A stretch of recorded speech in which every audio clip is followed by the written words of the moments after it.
المره اللي فاتت؟ خدنا تمبرو مانديبولار جوينت، خدنا فيها ايه؟ ما خدناش الليجمنت بتاعتها.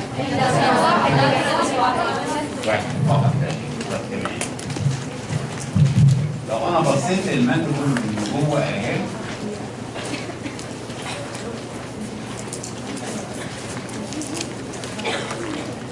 انتوا عارفين ان الجوينت دهيت ما بين الهيد اوف ذا مانديبول وما بين الكيوبيكل من anterior part of the mandibular fossa.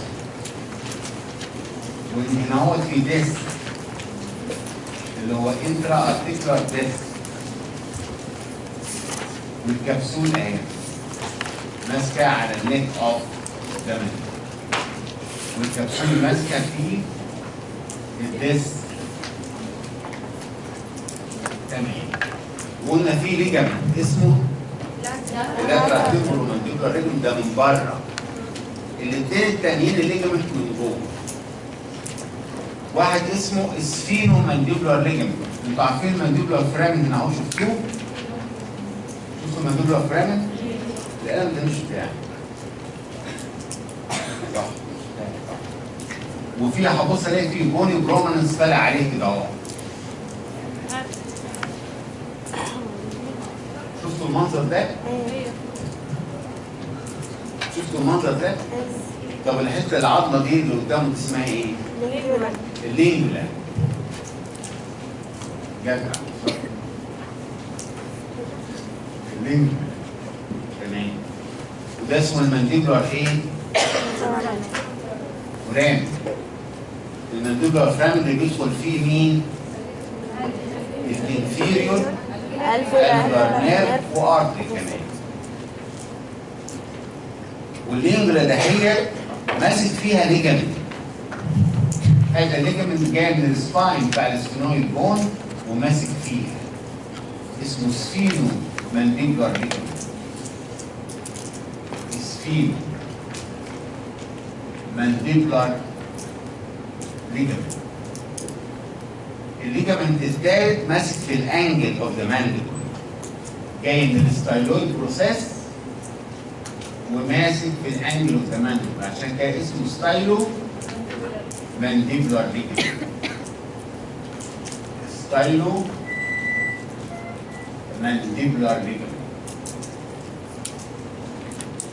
دول الثلاثه ليجامنت اللي ماسكين اللي ايه ريتد للجوينت دي. لكن اهم واحد فيهم هو اللاترال تمبرو مانديبولار ليجامنت، the strongest. ده اللي بيبريفنت the posterior dislocation of the joint. عشان كده الانتيريور dislocation of the joint is very common. احنا قلنا dislocation صح؟ ايوه. قلنا الانتيريور dislocation common. وقلنا ليه صح؟ ايوه. تمام.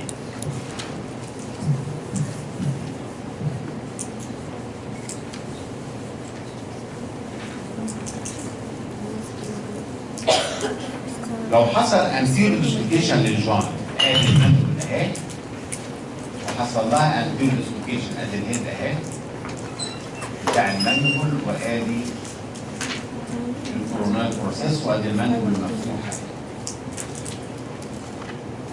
وديسلوكيتد، يعني التيوبيكل وراها اهو، والمانديبولار فوسا وراها، والهيد قدام التيوبيكل. هيد قدام التيوبيكل معناها ايه؟ anterior dislocation. anterior dislocation.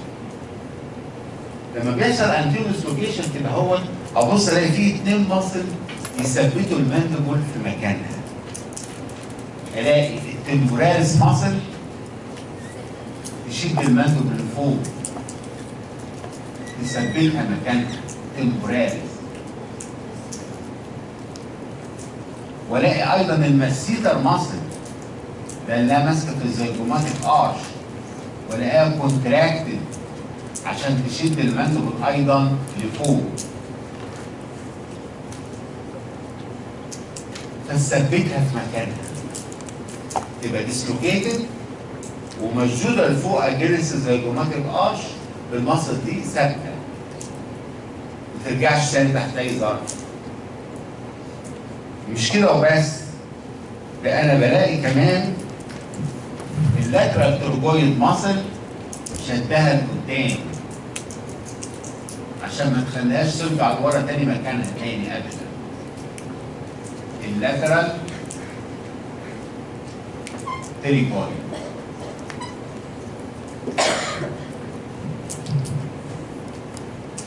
ففي 3 ماسلز بيثبتوا الماندبل لما يحصل لها ديسلوكيشن في مكانها، ما ترجع تاني. التمبوراليس والماسيتر يجرفينها لفوق، واللاترال تريبويد شدها لقدام كمان، وعمرها ما ترجع لورا تاني في مكانها تحت اي ظرف. انتوا فاهمين حاجه؟ عشان كده لما احب ارجع الماندبل دي مكانها، في حد منكم جاله ديسلوكيشن الماندبل؟ هيجيله. انت تيجي تحبوا نعمل ميد تيرم يا انسان؟ ايوه نحط عليه 10 درجات. هنشوف كده يعني، شوفوا ونشوف الذكاء الليدر ونشوف نعمل الحركه دي ولا لا. بس هيبقى عليه 10 درجات. 15 ايه طماطم؟ ايه طماطم؟ 12 ب 10 ب 4 فصل عن فاصل. النص هم مصير في فصل 10 عجبكم عجبكم، مش عجبكم مش عاجبكم. وتقولوا للليدر شوف النسبه كام قد ايه اللي هي موافقه، ونحاول ايه نخلي 10 درجات منهم يبقى بس الكونتينوس اسسمنت 20 10 بحث و10 سيمينار بدل ما كان في 10 اتندنس. الاتندنس بتاعكم هيختل سونر اور ليتر، يعني المنظر ده مش هيبقى موجود بعد اسبوعين، مش هتلاقوه، هتلاقوا لغايه هنا بس. والليدر هتيجي تقول لي ده اصلا هنروح المستشفى عشان الحالات عشان يشوفوها عشان الايه السمد الايه جاكي، ومعادوا المستشفى النهارده وهتبقى مشاكل كتيره جدا وهروح الاقسام ومش مشكله. فالاتندنس اجينست يو بصراحه، يعني مش هتاخدوا 10 من 10 معظمكم هيغيب. فلو كان 100 ترم يبقى احسن. بس ما يدخل اختبار النهائي. اذا اخذت ناخذ الترم ما يدخل اختبار النهائي.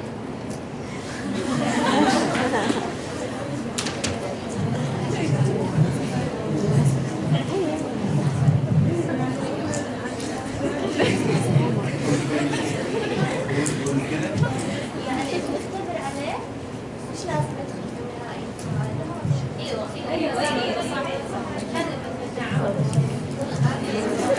النهائي. في مصر عندنا في مصر عندنا في مثل يقول لك شحات شحات وعايزه يفهم. طب مش شحات، خد اي حاجه. لا عايزه يفهم. شحاتك مش عايزه تقول لي مش عارف ايه. مش هتسكت مش هتقع 10 درجات بالعافيه. طيب المهم بعدين ان شاء الله. فالديسلوكيشن بتاع الجوينت اهوت هتشوفوه 100%. هتشوف حد جاركم في قرايبكم في عيانين لازم هتشوفوه لازم هتشوفوه. تلاقي واحد فتح بقه ومش عارف يقفله. طيب في هذه اللحظه دهيت هلاقي التمبوراس ماسل كونتراكتنج، الماسيتر ماسل كونتراكتنج، لاترال ترويد ماسل كونتراكتنج. ازاي ارجعه؟ ازاي ارجع؟ فيري ايزي. بيحصل في الاستقبال عادي وانت واقف.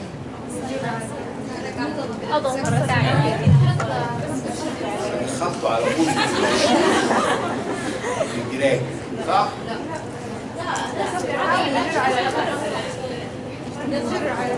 بالظبط. خليك يا قلبي. هو ايه المشكله؟ المرفوع هو مرفوع لفوق بمين؟ بالتم مصر. انا جايب صبعي ده وصبعي ده وفاتح بقه، وعلى اللاست مولر اللي تحت على ده وعلى ده، وحاطط صبع على ده وصبع على ده ومتكل تحت. يبقى كاونتر اكت مين؟ التمبوراليس والايه؟ والماسيتر، وبيزقوا لورا. كاونتر اكت الايه لاترال يجي راجع فوريرا. عادي سهل جدا. في ناس بيرجعوهم بيحصل لهم ريكارنت فبيرجعوهم لنفسهم. حصلوا كده اهو يتاكد كده اهو وراجع عادي وما فيهاش ألم ولا حاجة. سهلة تعمليها عادي. فده الايه؟ الكاونتر اكت اللي هو بريشر on the last molar lower last molar downward to counteract the muscle problem. وبعدين backward push backward to counteract lateral to the muscle ترجع مكانها. يعني ممكن يرجع مرة تانية. ريكارنت في ناس عندهم ريكارنت اتاك كل شوية بتضحك أو التاول يتفايت يترجع عملاء جايبة جوانت جنبها تاني وتيجي ضحكة تاني برضه وهكذا. ريكارنت اتاك في ناس عندهم ريكارنت اتاك في الاستسكيشن. لازم يكون في حد منكم يا يعرف يا شاف يا عنده. لازم لأن النسبة بتاعتكم ممكن يحصل فيه. تمام ده بالنسبة للإيه؟ للديسلوكيشن بتاع هذه الجوينت anterior dislocation of the joint وإزاي تعمل ريدكشن. البوستيريور ديسلوكيشن از رير لكن سيريس ليه؟ البوستيريور ديسلوكيشن از سيريس ليه؟ لأن وراه مين؟ الاكسترنال اكوستيك ميتس. لو الهيد رجعت لورا هتكسر الاكسترنال اكوستيك ميتس كمان. انما طلعت لقدام ما فيهاش مشكله مش تخسر حاجه. فعشان كده البوستيريور ديسلوكيشن although it is rare لكن it can be serious as it will destroy the external auditory meatus او external acoustic meatus. طيب بالنسبه للنيرف سبلاي بتاع الجوينت دي، النيرف سبلاي بتاع الجوينت دهيت بيجي لها من الريكتوتمبرال نيرف وبيجي لها من النيرف توماسيكا. ده النيرف سبلاي بتاعها. بالنسبه للريليشن بتاعت هذه الجلاند مع الجوينت، انا ما يهمنيش الريليشن اللي مكتوبه عندكم كتير بصراحه. انا يهمني ان اللاترال ريليشن بلاقي الباروتيد جلاند لاترال ليه. ده اللي يهمني نمره واحد. نمره اثنين بوستيريور ليها بلاقي الاكسترنال اكوستيك ميتس. انتيريور ريليشن وميديال ريليشن ولا تهمني واللي يدعوا بيه. ده مكتوب عندكم في الكتاب. انا يهمني اللاترال ليها بقى الباروتيد جلاند. هتلاقي البوستيريور ليها الاكسترنال اكوستيك ميتس والجلينويد بارت بتاع الباروتيد يعني باروتيد يعني انت الباروتيد. ولاترال ليها الباروتيد ميديال وانتيريور ريليشن مش عايزين. ده بالنسبه للريشن بتاعك. عشان كده في الباروتيد جلاند لما يحصل فيه باروتايز او في انفلاميشن في الباروتيد بلاقي فيه الموفمنت بتاعت الجوينت الجوينت ويل بي افكتد.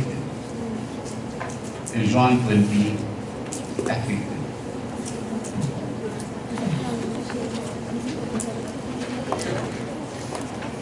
يبقى هي دي التمبرو من الجوينتس المحترمه.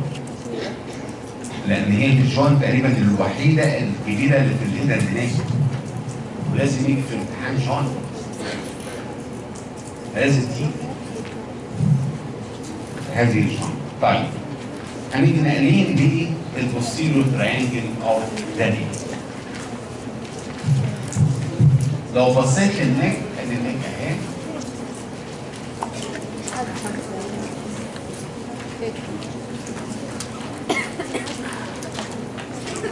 وادي الكلافيكل اهي وادي الاسترنم اهو وادي الكلافيكل اهي. هلاقي فيه مصل. هذه المصل اسمالي النك لتو تريانجل. المصل ده هي ماسكه في الماستويد بروسيس ولها تو هيدز. هيد خارجه من الاسترنم وهيد خارجه من الميديال سيرف اوف ذا كلافيكل. وفي جراحه ماسكه في الماستويد بروسيس. هذه المصل دهيت اسمها ستيرنو ماستويد ماسل او ستيرنو كليدو ماستويد ماسل. تمام كده اهوت. المصل دي لو حبيت نشوفها هاجي لافف راسي الناحيه الثانيه كده وقرب ودني بالكتف ده الاقيها كونتراكتد الستيرنو ماستويد ماسل. الاورجن بتاعها تو هيدز، استرنال هيد خارجه من الاسترنم من فرونت اوف الاسترنم، والكلافيكولار هيد خارجه من الميديال سيرد اوف ذا كلافيكول، والاثنين هيد يروحوا يعملوا انسيرشن في الماستويد بروسيس. هتلاقي في الكتاب ماستويد بروسيس والسوبيريور نيوكال لاين، تصف السوبيريور نيوكال لاين ماستويد وخلاص. ماستويد بروسيس مش لاترال سيرد اوف ذا سوبيريور نيوكال لاين، لكن من هنا هو الماستويد بروسيس وهي طالعه من الستيرنم والكلافيكول. ستيرنو ماسل، هذا الستيرنو ماستويد ماسل بتقسم لي الناك انتو تو تريانجل. قدامها this is the anterior triangle، وراها this is the posterior triangle. posterior triangle. البوستيريور تراينجل ده هو بلاقي فيه ماسل اهو خدتوها وعامله انسيرشن في اللاترال سير اوف ذا كلافيكل اللي هي مين؟ المين؟ الترابيزيوس.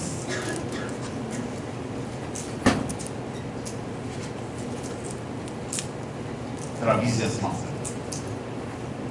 ما بين الترابيزيوس ماسل وبين الستيرنوماستويد هو ده البوستيريور تراينجل. الباوندرز بتاعته سهله اهي معروفه اهي. البيس بتاعه الميدل سيرد اوف ذا كلافيكل، لان دي ماسكه في الميديال سيرد، دي ماسكه في اللاترال سيرد. الميدل سيرد هو البيس. الانتيريور بوردر هو البوستيريور بوردر بتاع الستيرنوماستويد ماسل. البوستيريور بوردر هو الانتيريور بوردر بتاع الترابيزيوس ماسل. وادي التراينجل اهو، والايبكس التقاء الانتيريور مع البوستيريور بوردر. ده البوستيريور تراينجل، حته غير ده التراينجل ده ولا له اي قيمه علميه ولا له اي حاجه، لكن لازم تعرف البوستيريور تراينجل والتراينجل. البوستيريور تراينجل والتراينجل قدام الستيرنوماستويد ورايا ترابيزيوس، البيز بتاعه الميدل سيرد والكلافيكل والايبكس. طيب نمسك الترابيزيا الستيرنوماستويد ماسل. الستيرنوماستويد ماسل زي ما قلت لكم الاورجن بتاعها والانسيرشن بتاعها. الاكشن بتاع الماسل ايه؟ لو الاثنين ماسل اشتغلوا يعملوا نودنج اوف ذا نيك. نودنج اللي هو ايه؟ ازاي؟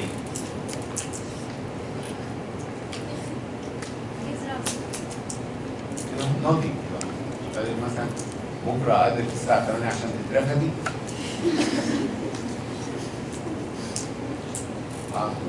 ده النودنج. النودنج ده معمول بالاثنين ستيرنوماستويد ماسل، اليمين والشمال.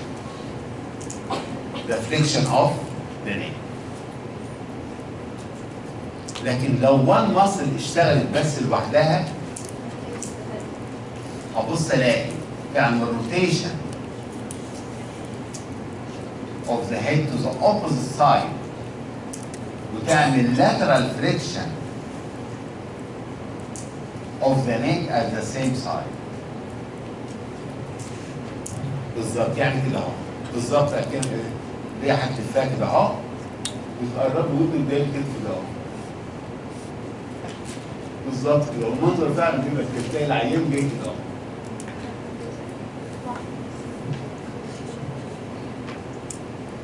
ويسمى هذا الوضع اسمه تورتي كولبس.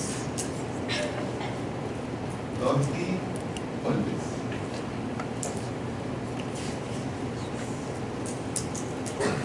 كل اللي هي الكوزة ملوية تركي زي تركي مطبخ.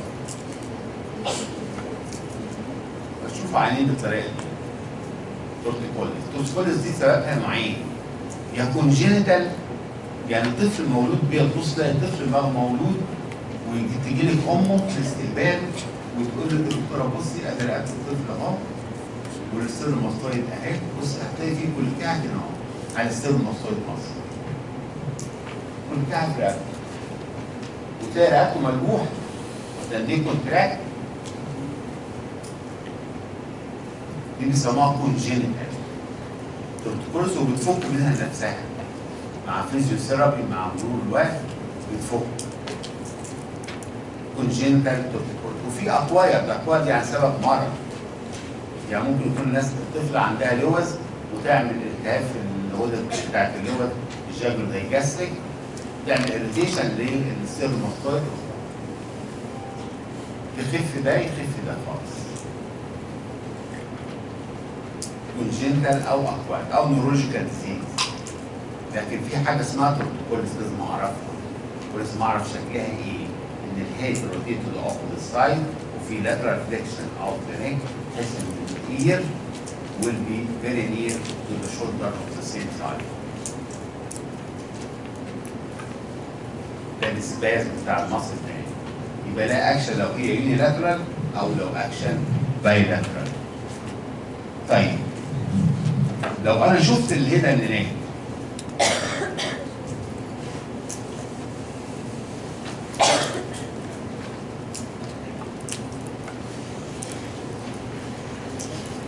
عايز ايه؟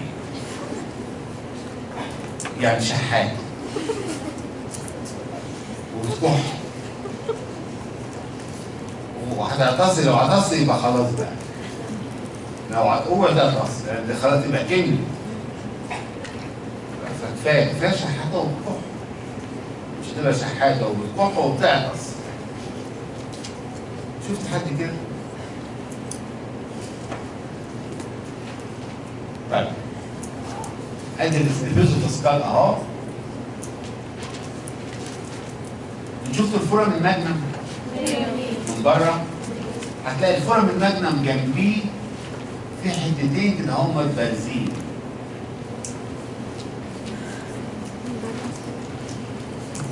بيسموهم اوكسيبيتال كونداي. هذا الاثنين ده هم تتمفصل معاهم الريب الاولانيه، الفرتبرا الاولانيه اللي هي مين؟ الاطلس. وتعمل جوينت اسمها ايه؟ اطلانتو اكزيال اتلانتو اوكسيبيتال. اتلانتو اوكسيبيتال جوينت. ولاقي تحت الاطلس في فيرتبرا تاني اسمها ايه؟ اكسس.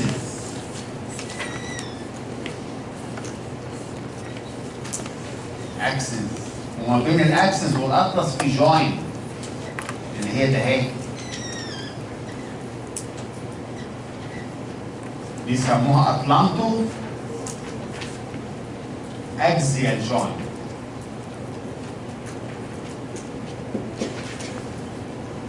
وبعدين بقيه الفرتبرا بتاع السيرفيكال فيرتبرا.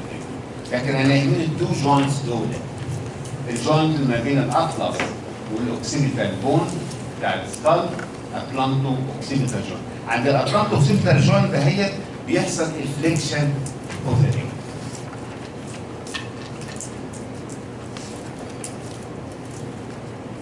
يعني الستيرنوماستويد ماسل بتعمل نودنج عند الاتلانتو اوكسيبيتال جوينت، لكن بتعمل روتيشن للهيد to the opposite side عند الاتلانتو اكسيال جوينت يحصل الروتيشن of the head. ولذلك الستيرنوماستويد ماسل تشتغل على المفصلين، تشتغل تعمل نودنج على الاتلانتو اكسيال جوينت وتشتغل على الاتلانتو اكسيال جوينت تعمل روتيشن. اتلانتو اوكسيبيتال يحصل فيها الفليكشن واتلانتو اكسيال يحصل فيها روتيشن اوف ذا هيد اند نيك. وشغاله عليهم الماسل دي. اللي هي الستيرنو ماستويد ماسل. طيب في ريليشن للماسل دي، في حاجه اسمها سيرفيكال بليكسس. سيرفيكال بليكسس ديب للماسل دهيت. ابص الاقي سيرفيكال 1 وسيرفيكال 2 وسيرفيكال 3 وسيرفيكال 4 يتجمعوا تحت الماسل دهيت ويعملوا بليكسس بيسموها السيرفيكال بليكسس، عشان ما حدش يبقى احسن من حد. في سيرفيكال بليكسس، في لامبر بليكسس، في سيكرال بليكسس، وايضا في سيرفيكال بليكسس. هذه السيرفيكال بليكسس تدي برانشز من ضمنها كيوتينيوس برانشز. واحد بيجي طالع بارلل للستيرنوماستويد ماسل، واحد يعمل كروس للستيرنوماستويد ماسل يروح للانيولو ديماندول، واحد يمشي ترانسفيرس، واحد ينزل descending downwards. دي كيوتينيوس برانش. اللي بيمشي بارلل ليها ده اسمه الليسر اوكسيديتال.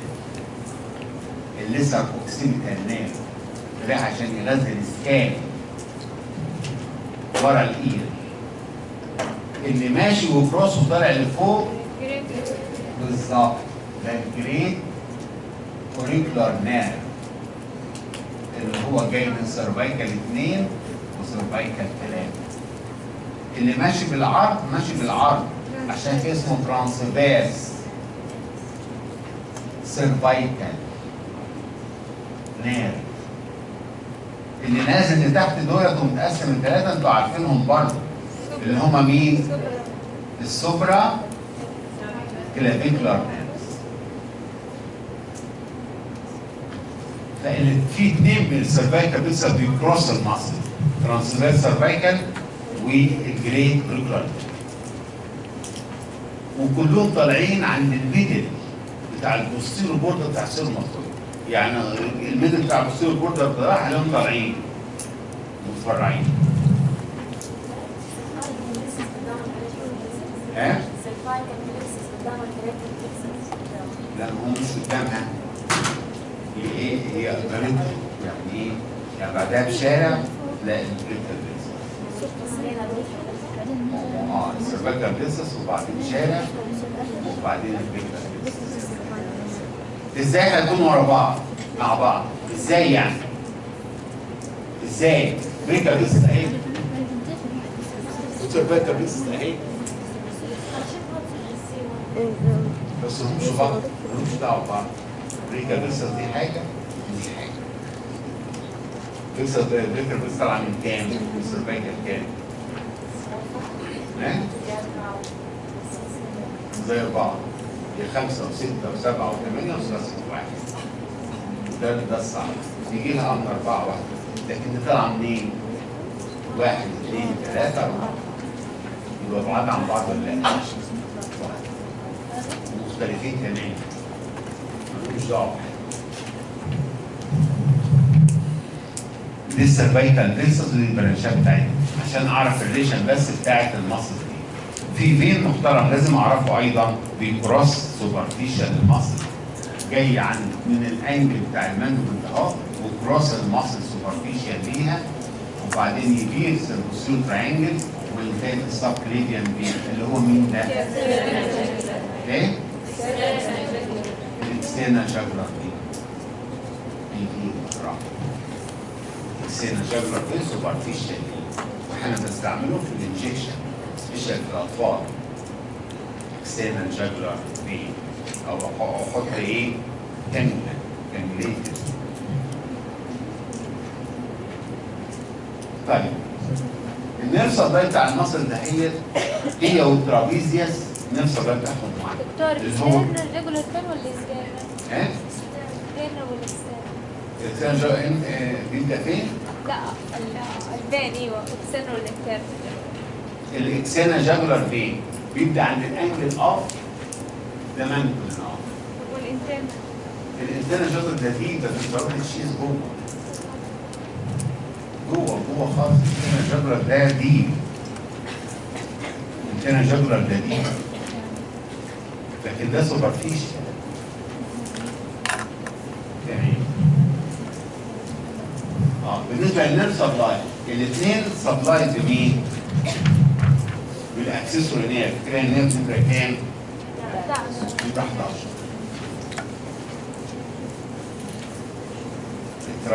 السيرموسويد ماسل سبلاي بالسباينال بارت اوف ذا اكسسوري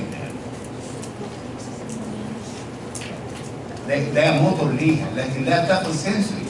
من سيرفايكال 2 وسيرفايكال 3 بتاخد سنسيشن، فعشان كده لها دبل انرفيشن. ده سنسوري فايبرز من سيرفايكال 2 3 دي عشان بروبريوسيبتيف سنسي. عارفين بروبريوسيبتيف يعني ايه؟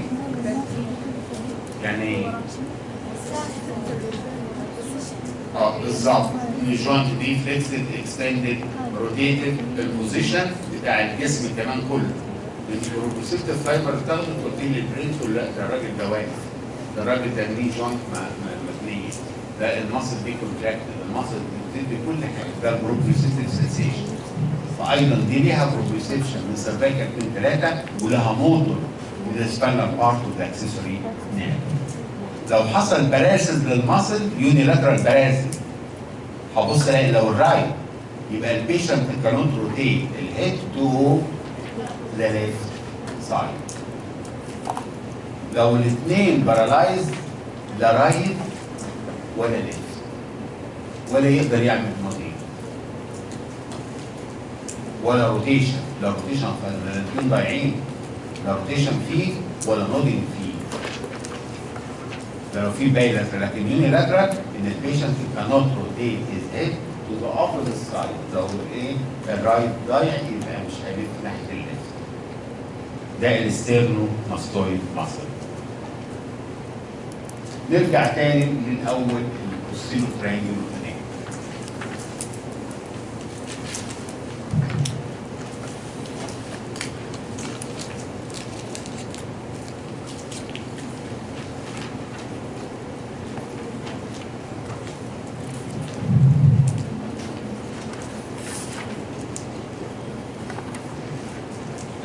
ترينجل قلنا الباوندرز بتاعته صح؟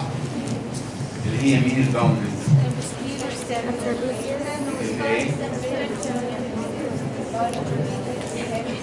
الفلور ليه؟ الفلور كرافيتي. الفلور كرافيتي السيمنتيكال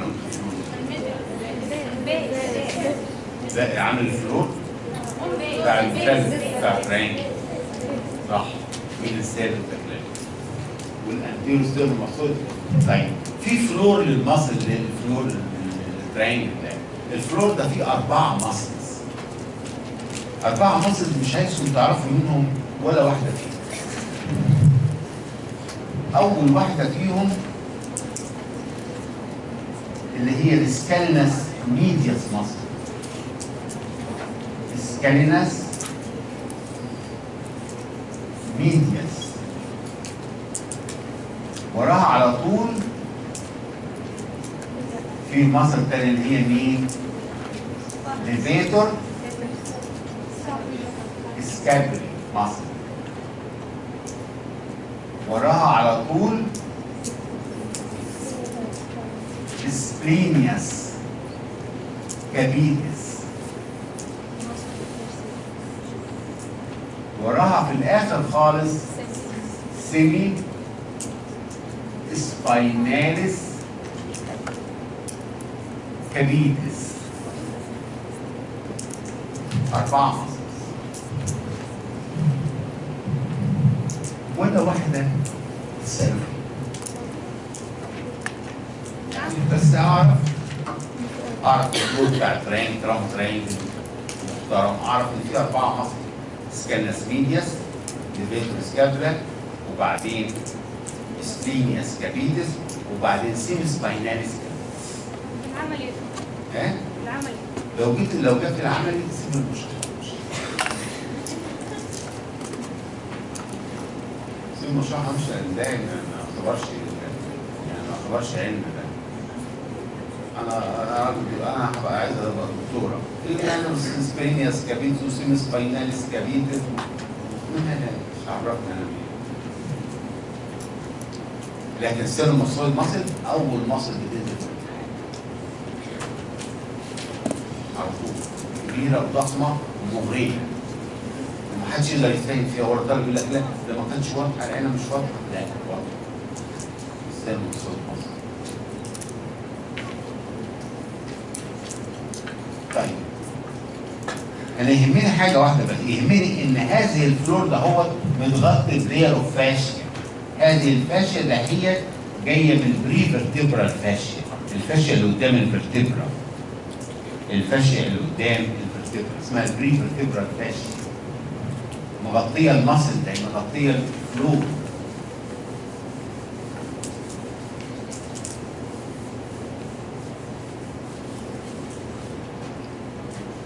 خلي بالكم عندكم محاضره بعدها، خلي بالكم عشان نقرب الميعاد.